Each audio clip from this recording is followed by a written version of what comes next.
In the last few days, I've got to that dilemma, which some people here can understand. Lami's pastor, Kelly is here, Sharon is here, and maybe one or two of you that have preached for us.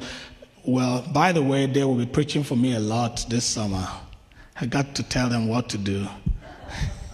But thank you so much for the opportunity that you've always given us to be blessed by you. But the reason I said that is because of this dilemma that you have. When you have three texts that you really like, and I know this happened to them before because I know that sometimes when I travel and I'm here, it has happened to Kelly, it's happened to Lami, it's happened to Sharon.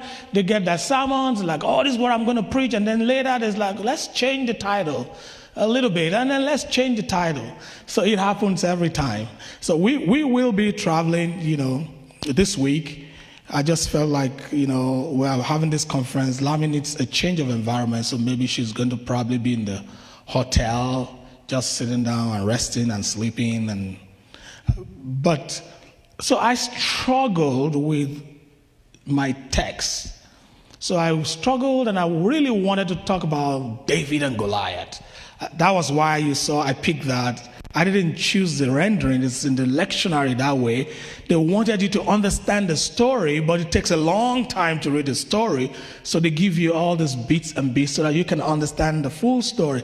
And I have been preparing for a long time to preach about David and Goliath. And then later, after a while, I wanted to preach about Paul in 2 Corinthians, talking about not taking the grace of God in vain and how we apply the grace of God in our lives. And I was really excited about that.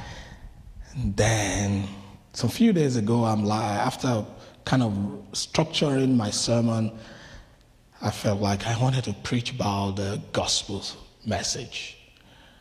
So I want to talk about the storms, and I wanted to talk about Jesus leading the people through the storm. So allow me a little bit to journey with you on this subject.